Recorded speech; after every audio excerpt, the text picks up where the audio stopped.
பாருங்கள் ஃப்ரெண்ட்ஸ், இந்த மாதிரி தான் இப்போ புதுசாக ஸ்கேம் பண்ண ஆரம்பிச்சிருக்காங்க. இந்த மாதிரி கடை ஓப்பன் பண்ணுறோம், கடை ஓப்பன் பண்ணுறப்ப ஒரு ஆஃபர் கொடுக்குறோம். அதாவது 40 பொருள் எடுங்க, அதாவது 7000 மதிப்புள்ள பொருள் 2500 5000 மதிப்புள்ள பொருள் 2000 5000 மதிப்புள்ள பொருள் 2000 இந்த மாதிரி சொல்லி ஏமாத்துறாங்க. இதுக்கு வந்து ஃப்ரீ கிஃப்டாக உங்களுக்கு ட்ராலி பேக் கொடுக்குறதா உங்களுக்கு வந்து ஏமாற்றுவாங்க. அதாவது 2500 இப்போ நீங்கள் வந்து ஆன்லைன் பேமெண்ட் பண்ணணும். 2500 நீங்கள் ஆன்லைன் பேமெண்ட் பண்ணிட்டீங்கன்னா உங்களுக்கு வந்து இந்த மாதிரி பேக்கிங்கில் வரும். உங்களுக்கு இந்த மாதிரி கிஃப்ட்டு ஓகே ஆயிரும். அப்புறம் ப்ளஸ்ஸு கஸ்டமர் ரிவ்யூன்னு சொல்லி இந்த மாதிரி உங்களுக்கு வந்து ஃபேக்காக போடுவாங்க. நீங்கள் நம்பிடாதீங்க. நானும் நம்பி ஏமாந்துட்டேன். இந்த ஸ்பீக்கரோட ஃபோட்டோலாம் நீங்கள் பார்த்தீங்கன்னா ஃப்ளிப்கார்ட்டில் போய் இந்த ஜெப்ரானிக்ஸ் பார்ட்டி ஸ்பீக்கர்னு வந்து நீங்கள் டைப் பண்ணிங்கன்னா அது ரிவ்யூவில் போய் பார்த்தீங்கன்னா அந்த ஸ்பீக்கரோட இமேஜ்லாம் இருக்கும். இது வந்து அந்த இமேஜை அவங்க எடுத்து இதில் எடிட் பண்ணி போட்டிருக்கிறதால நம்மளுக்கு தெரியலை. அதனால் நம்ம இந்த பொருளை வந்து பார்த்து இப்போ ஏமாந்துட்டோம். அது மாதிரி நீங்களும் ஏமாந்துடாதீங்க ஃப்ரெண்ட்ஸ். இந்த மாதிரி ஸ்கேம்ஸ்லாம் அடிக்கடி வர்றது வாய்ப்புகள் இருக்குது.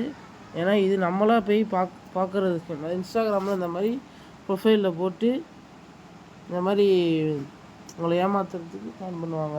அப்புறம் நீங்கள் வந்து பார்த்து சேஃபாக இருந்துக்கோங்க ஃப்ரெண்ட்ஸ். அப்புறம் நீங்கள் அமௌண்ட் போட்ட பிறகு உங்களுக்கு வந்து எந்த ஒரு ரிப்ளையும் பண்ண மாட்டாங்க. இந்த மாதிரி தான் உங்களுக்கு கொரியர் வரும். போட்டோன்னே இந்த நம்பருக்கு நீங்கள் ஜிபே பண்ணுங்கன்னு சொல்லி உங்களுக்கு இந்த மாதிரி ஒரு QR கோடு போடுவாங்க. அதில் நீங்கள் வந்து மினிமம் 2000 தான் போட முடியும். 2000 போட்டு அடுத்து 500 போடுற மாதிரி இருக்கும்.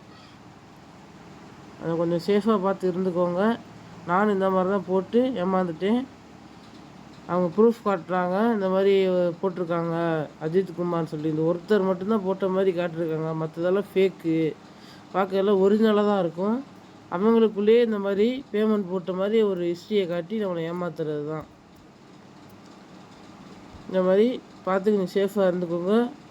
நீங்களும் இந்த மாதிரி தெரியாமல் ஏமாந்து ஒரு தடவை பேமெண்ட் ஆகலைன்னா அப்போயே நீங்கள் தப்பிச்சுக்கோங்க.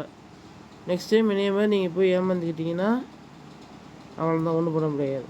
அவங்களோட லொக்கேஷன் கேட்டவுடனே அவங்க வேறு ஏதோ லொக்கேஷன் அனுப்பியிருக்காங்க. அந்த கடைக்கு அங்கே ஃபோன் பண்ணால் அந்த கடை வந்து வித்தியாசமாக இருக்குது. லொக்கேஷனில் நீங்கள் பார்க்குறப்ப கேட்டால் அந்த நம்பருக்கு ஃபோன் பண்ணால் அப்படி யாருமே இல்லைன்னு சொல்லி ஏமாற்றுவாங்க. லொக்கேஷனை பார்த்தாலே உங்களுக்கு தெரியும். நீங்கள் அப்போயே இது பண்ணிடலாம். அது மாதிரி நீங்கள் பேமெண்ட் போட்டோன்னே இந்த மாதிரி உங்களுக்கு ஒரு காட்டிடுவாங்க. உங்கள் ஆர்டர் வந்து புக் ஆகிடுச்சு, கன்ஃபார்ம் ஆகிடுச்சு, 2லேருந்து 4 நாளுக்குள்ளே உங்களுக்கு வந்து வந்துன்னு சொல்லி போட்டிருப்பாங்க.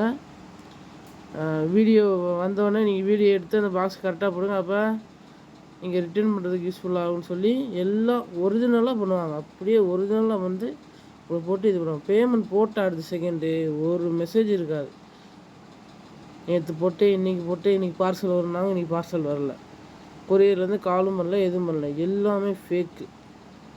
டோட்டலாக எனக்கு 2500 லாஸ். அதாவது கொஞ்சம் சேஃபாக இருந்துக்கோங்க. தேங்க்யூ.